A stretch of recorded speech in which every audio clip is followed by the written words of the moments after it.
Jesus, amém. Os que trouxeram a Bíblia, por favor, abra ela comigo. Livro de Salmos, capítulo de número 133. Livro de Salmos, capítulo de número 133.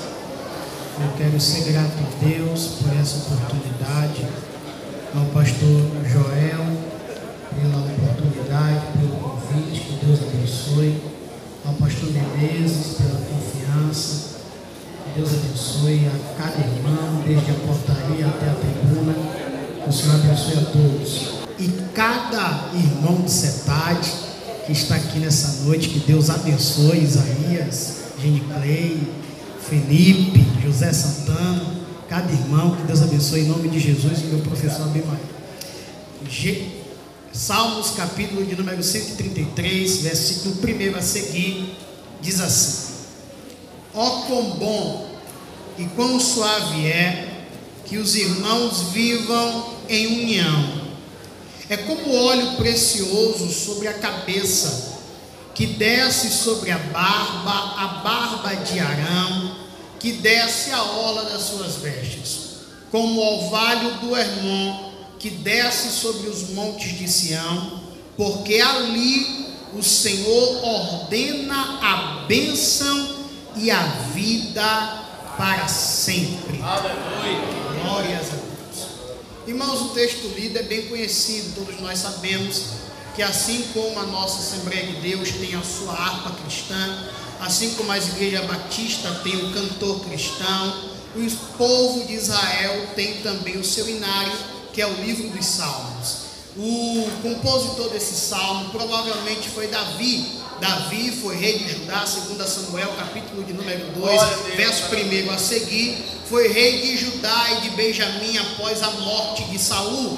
Mas depois de 7 anos e tendo travado algumas batalhas, ele agora se torna rei de toda Israel. Segundo Samuel, capítulo 5, verso 1 a seguir. Primeiras Crônicas, capítulo 12, verso 38 a 40. Davi se torna rei de toda Israel, e uma vez que é rei de toda Israel, ele compõe esse hino em comemoração, pois o povo agora não vive mais dividido e nem em guerra. Agora o povo está unido e todos servem a um só Deus, são um só povo, seguindo a um só rei. Esse salmo, entre as classes dos salmos, que são 17, ele é tido como um salmo de sabiciência. É um salmo de sabedoria que Davi escreve para o povo, e também se torna um salmo utilizado na peregrinação do povo e cantado nos degraus do tabernáculo nos dias de Davi, templo nos dias de Salomão, nas 3 maiores festas do povo de Israel.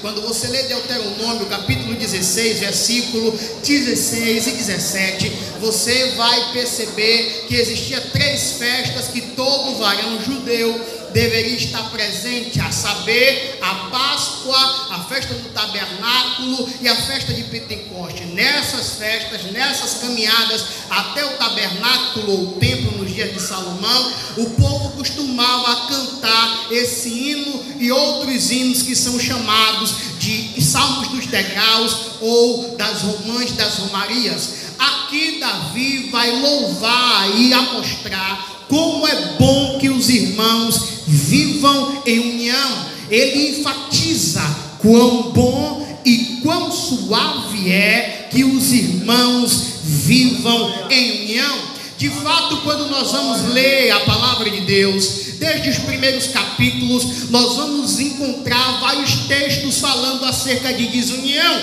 Gênesis, capítulo de número 4, a gente vê Caim matando Abel.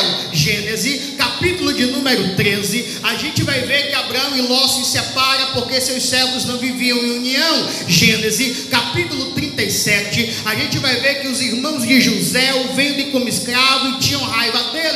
Gênesis, capítulo 45, versículo 24, o texto bíblico vai dizer que havia contenda, discussão entre os irmãos de José. Quando lemos Números, capítulo 12, nós vamos observar que Arão e e Miriam criticam seu irmão Moisés. Quando a gente lê 2 Samuel capítulo 13 ao capítulo 18, nós vamos ver que os filhos de Davi viviam em contenda entre si e contra o seu próprio pai. Quando nós vamos para o Novo Testamento, em Mateus capítulo 18 versículo 1, em Marcos capítulo 9 versículo 33 a seguir, em Lucas capítulo 22 versículo 23 a seguir, nós vamos ver que os discípulos viviam discutindo a fim de saber quem era o maior no reino dos céus. Quando lemos Atos capítulo 15 versículo 36 a 41, vamos ver que Barnabé e o nosso irmão Paulo acabam tendo em um momento alguma discussão por conta de João Marcos. E quando lemos 1 Coríntios capítulo 1 até o capítulo 3, vamos ver Paulo chamando a atenção da igreja em Corinto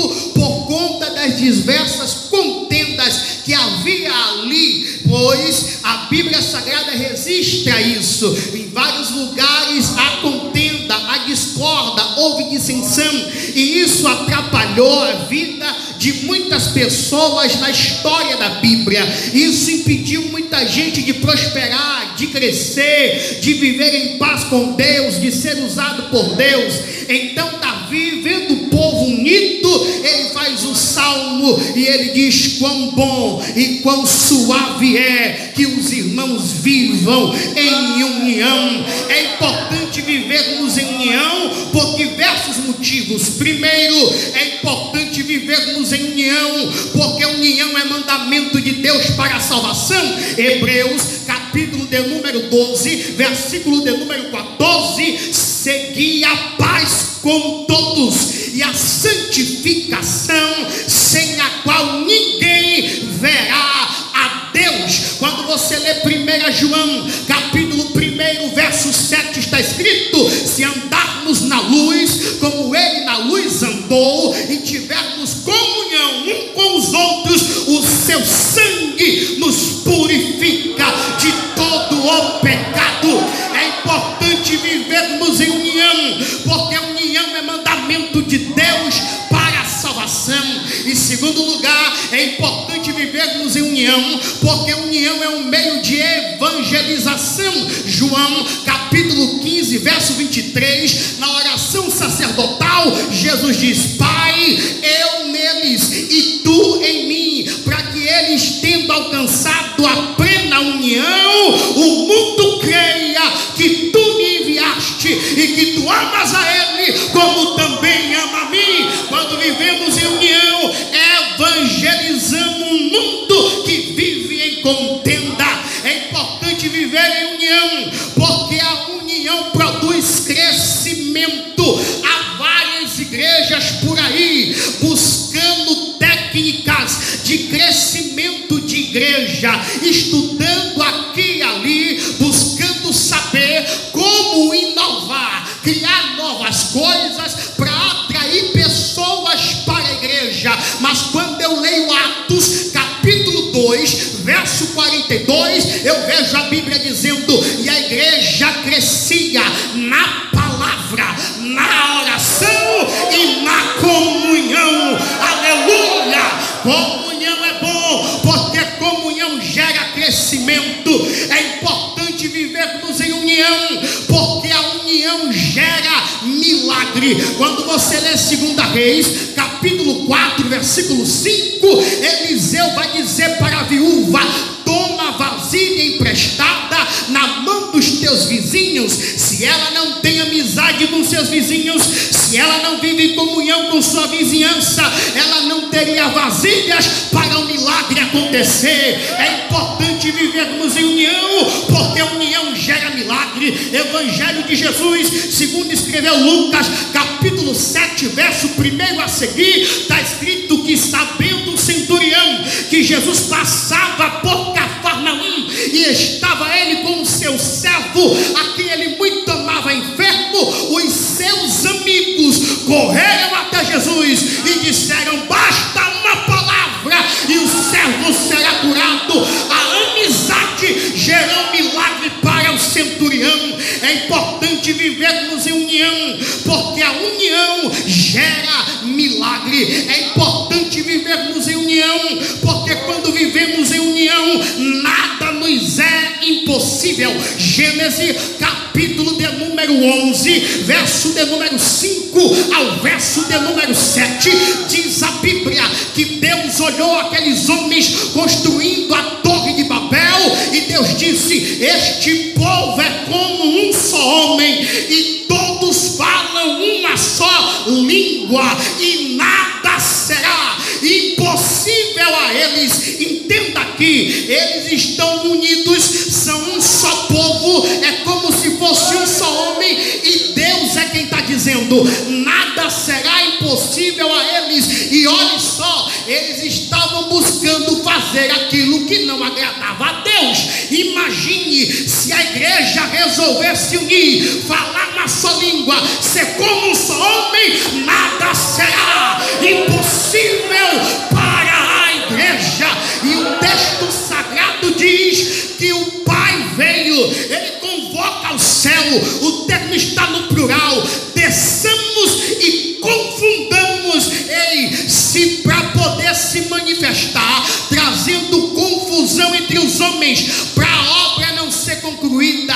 Deus convocou o céu. Imagine o que Deus não pode fazer se a igreja se unir para orar, se a igreja se unir para ler a palavra, se a igreja se unir para evangelizar. Quando a igreja se une, Deus se manifesta e nada é impossível para o povo de Deus. Só que Davi não para no quão bom e quão suave é que os irmãos vivem em união.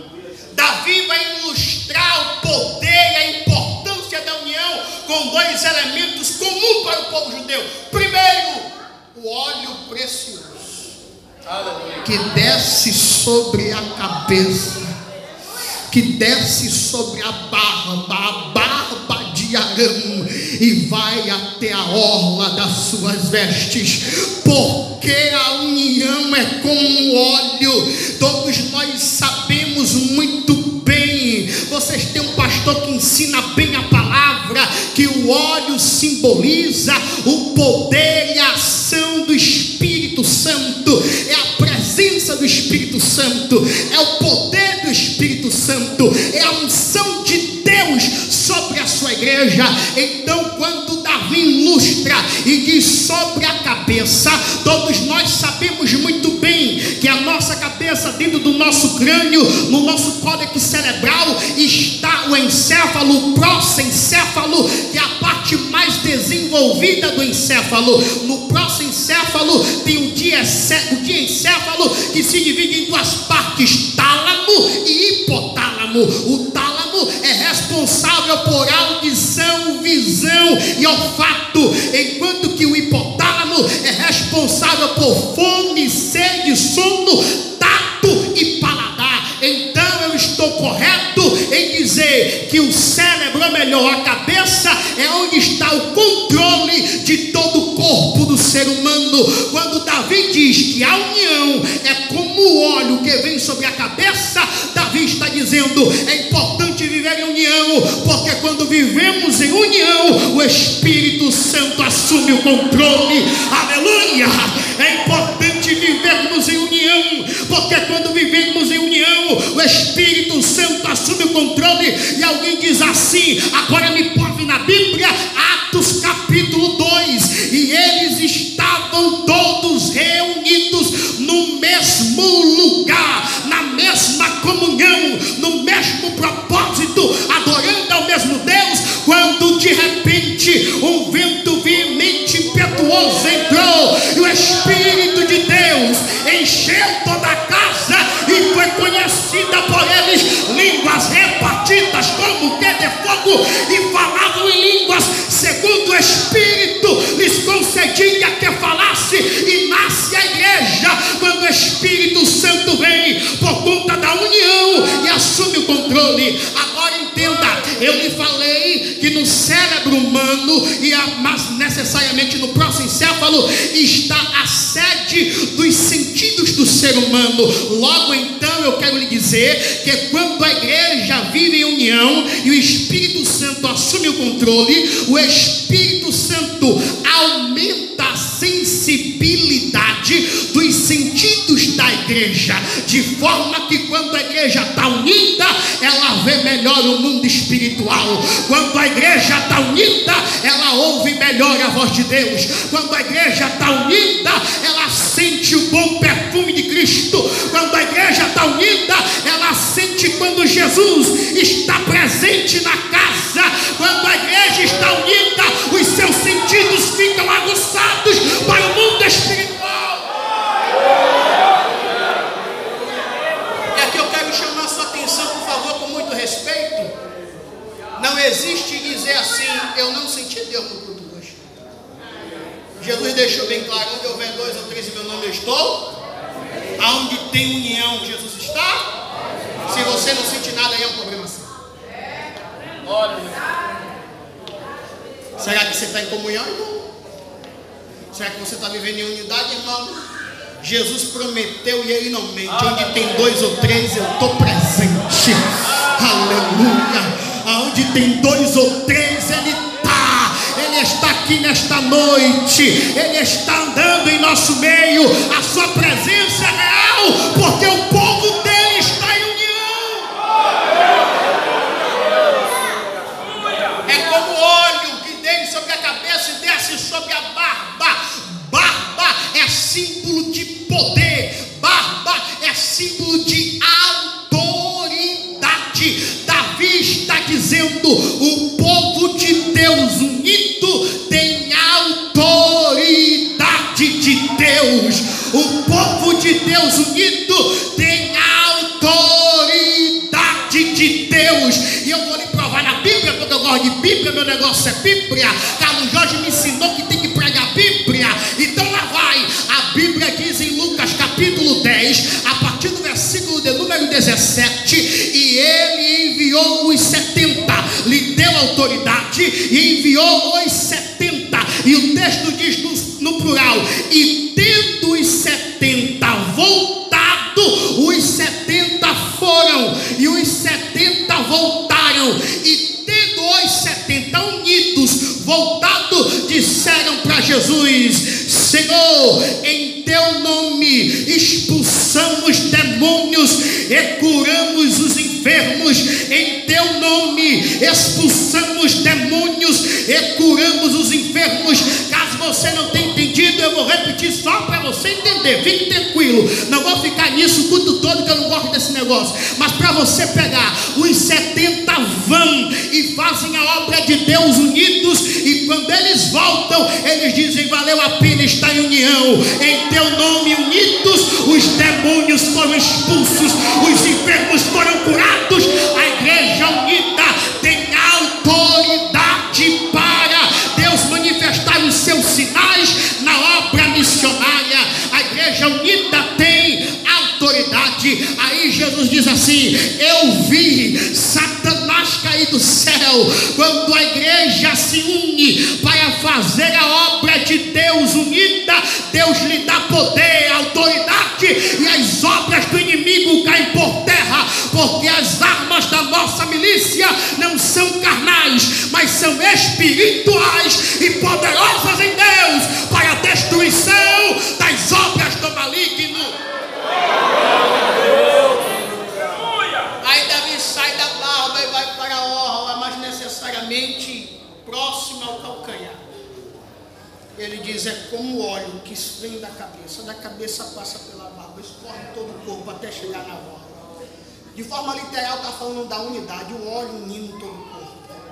Mas de forma simbólica, pés na Bíblia é símbolo de santidade. Todos lembram quando no Evangelho de Jesus, segundo escreveu João, capítulo 13, Jesus vai lavar os pés dos discípulos. Quando chega para lavar o pé de Pedro, Pedro diz: não, meu pé não, você não vai lavar meu pé não. Jesus diz assim: ô Pedro, se eu não lavar o seu pé, você não tem parte comigo. Pedro gritou: então lava logo é todo, me lava todo, Senhor, lava todo. Aí Jesus disse: não é necessário, você já está limpo pela minha palavra, basta lavar o pé. Santidade diária, a busca da santidade diária, porque a santidade é um processo que se aperfeiçoa conforme você ora, você busca, você jejuma, você vai para o culto, você vai se santificando, você vai vencendo o pecado, você vai se fortificando na presença de Deus. Então quando Davi fala de óleo que vai até a orla quando a igreja está unida, o Espírito Santo auxilia ela no processo de santificação.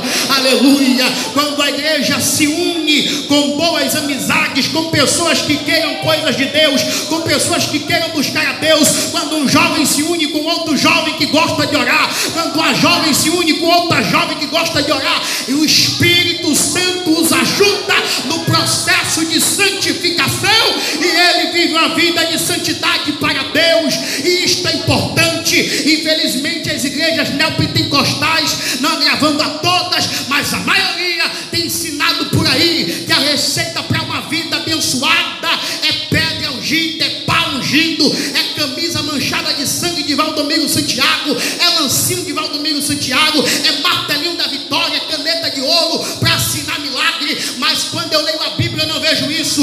O que eu vejo na Bíblia em Josué 3:5 é: santificai-vos e o Senhor fará maravilha no meio de vós. A receita de Deus para uma vida abençoada não é nada mais, nada menos do que uma vida de santidade.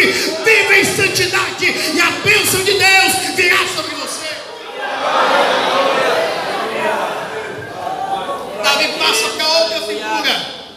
Davi passa para outra figura.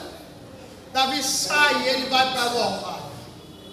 E Davi diz: é como o orvalho que vem do Monte Hermon, aleluia, e desce sobre Sião. Entenda que o Monte Hermon é um monte muito alto. Quando você lê a apostila do professor Esdras de introdução ao Antigo Testamento, na página 14, quando ele vai falar da topografia da terra de Israel, ele vai ensinar que o Monte Sião fica numa parte mais seca de Israel ao sul, quanto que o Monte Hermon fica ao norte, divisa entre Israel e a Síria. E aquele monte é muito alto, e do meio do monte até o pico ele fica cheio de gelo, mas quando chega no verão, esse gelo se condensa em vapor, que provoca orvalho que cai sobre Sião no tempo de seca, dando a Sião no tempo de seca, que era para tudo morrer, fertilidade. E lá em Sião começa a produzir quando era para estar seco. Aleluia, glórias a Deus. Davi está dizendo: a união é importante, porque a união é como o orvalho que vem do Monte Hermon. A união faz a gente prosperar em tempos de crise. A união nos dá fertilidade em tempos de seca. Eu vou lhe mostrar isso na Bíblia. Você lembra do profeta Elias? Quais foram os melhores momentos da vida de Elias? Primeiro, quando perante Acabe, ele diz: segundo a minha palavra, nem chuva nem orvalho vai cair. Segundo, quando na companhia da viúva em Sarepta e do seu filho, ele ressuscita, ele faz a primeira ressurreição que a Bíblia narra. Terceiro, quando no Monte Carmelo, junto com Obadias e alguns poucos que estavam a favor de Elias ora e o fogo desce e Deus responde. E então, quando Elias está sozinho, depois do Monte Carmelo, Elias apresenta os 4 principais sintomas de depressão. Elias agora só quer dormir, sintoma de depressão. Elias não tem fome, sintomas de depressão. Elias se isola, sintoma de depressão. Elias pede a morte, sintoma de depressão. E tudo isso acontece no momento em que Elias está sozinho. Qual é a receita de Deus para Elias? No momento de crise dele, o anjo vem e Deus fala através do anjo: unge um menino chamado Eliseu, ele vai te ajudar. A partir dali, Elias se levantou e voltou a fazer a obra. Quando Deus ordenou alguém para o acompanhar em tempos de crise, no momento de dor de Elias, no momento de provação de Elias, a receita de Deus foi: levanta e arruma um amigo e você vai se levantar novamente. Aleluia! É como o orvalho que vem do Monte Hermon. Olhe para cá. O orvalho cai à noite. O orvalho cai à noite. Quando o tempo esfria, vem um orvalho. E o orvalho, ele é silencioso. O orvalho é silencioso. Não é como chuva, ninguém escuta o orvalho cair. O orvalho é silencioso. Só que o orvalho é tão forte em Israel, mais necessariamente o orvalho que vem de Hermon até Sião, que quando você acorda de manhã e sai, tudo está molhado, como se tivesse chovido. Então, o orvalho cai silencioso, mas o resultado é notório. É importante viver em união, porque às vezes a união pode ser até silenciosa, mas o resultado vai ser notório. Leonardo, frase de efeito muito bonita, mas prova na Bíblia. Vamos embora, gosta disso. Esther capítulo 4, versículo 16, a Bíblia Sagrada vai dizer que Esther chama suas servas e de forma silenciosa, sem ninguém saber, Esther diz assim: vamos orar e vamos jejuar. Fala com meu tio que nós estamos aqui orando e jejuando. Ninguém sabe, ninguém pode saber, ninguém pode nem imaginar que a gente está fazendo isso de forma silenciosa. Vamos nos unir em oração. E em silêncio, Esther e suas servas oraram e clamaram a Deus, mas de forma notória para toda Israel. Israel foi livrada por conta da oração de Esther. A amizade às vezes pode ser como um orvalho silencioso, mas o resultado vai ser notório. Todos vão ver o resultado da sua comunhão com seu irmão e com Deus.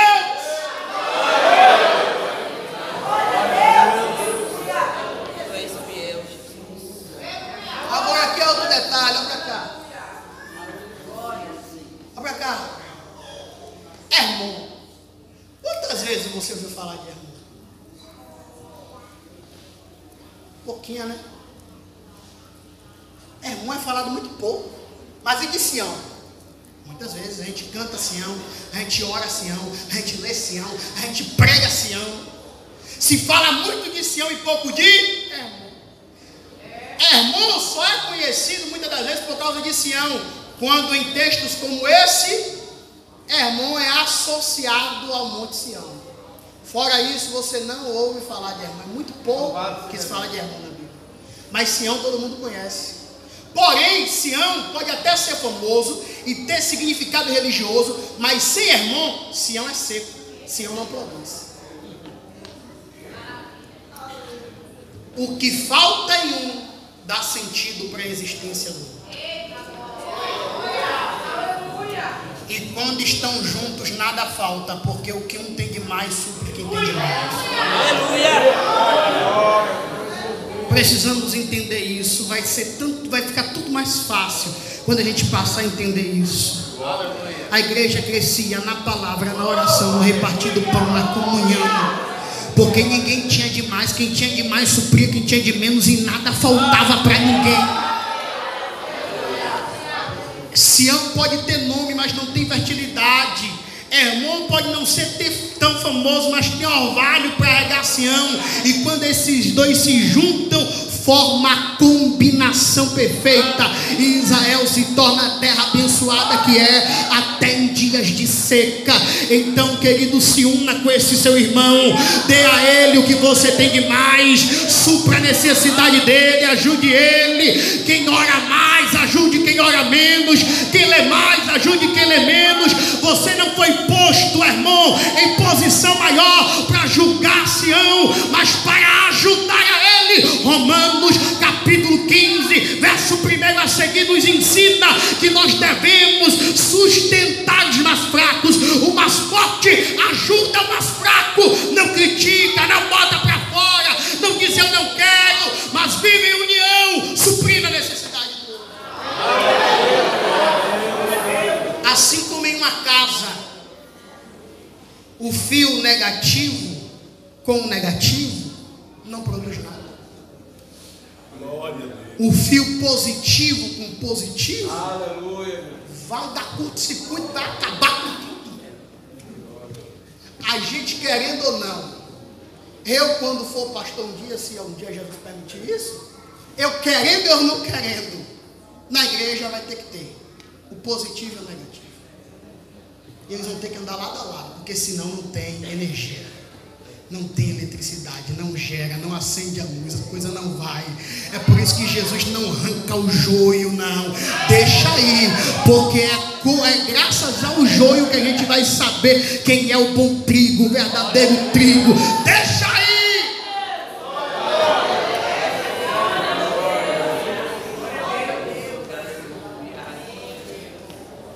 Aí, para a gente finalizar, Davi diz assim: dali o Senhor ordena a bênção e a vida para sempre. Dali de onde? De Sião. Sião recebe o vale de Hermon, fica fértil, e de lá o Senhor ordena a bênção. Que bênção ele está falando? De forma literal aqui. Olha para cá.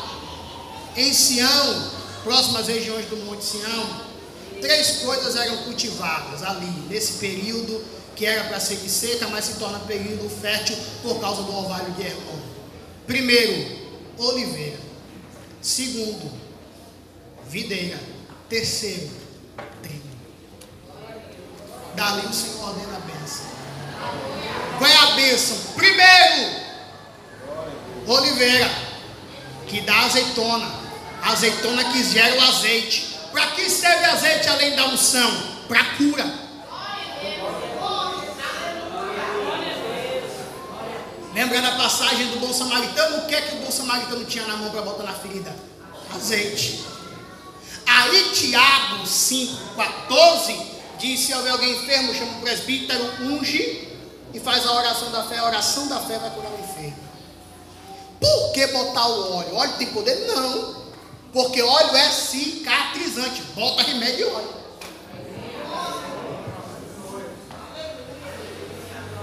É simples. Bota o óleo e ora. Então, de lá de Sião, quando o povo está unido, Deus manda a bênção do azeite da cura para a sua igreja. De lá de Sião, o Senhor ordena a segunda bênção. Lá se produz videira, videira que gera uva, uva que gera o vinho que nos traz 2 mensagens. Primeiro, o vinho fala de novidade, coisa nova, alegria, novidade de Deus, alegria de Deus para a vida, bênção de Deus. Mas eu quero focar no segundo. Na última Santa Ceia que Jesus realizou com seus discípulos, Mateus capítulo de número 26, versículo 29. Jesus parte o cálice e diz assim: e não tomarei do fruto da vide, até que faça isso convosco lá no céu. De Sião, ele ordena a bênção. Qual é a bênção? A esperança. Essa ceia de hoje é um ensaio, porque um dia tomaremos com Cristo no céu.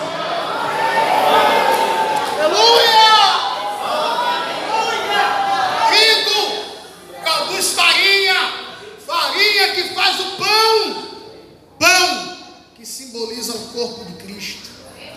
Ele disse: eu sou um pão vivo que desceu do céu. E aquele que, aleluia, e aquele que comer de mim não será condenado, mas terá vida eterna. Aleluia. E nessa noite, querido, tenha comunhão com seu irmão, para que tendo comunhão com seu irmão, você tenha também comunhão com o Pai, com o Filho. E tendo plena comunhão com o irmão, com o Pai, com o Filho, você esteja pronto para o dia da santa convocação, aonde todo o povo de Deus estará unidos para a grande ceia, juntamente ao Senhor Jesus nos céus, prontos para receber do Senhor o nosso galardão.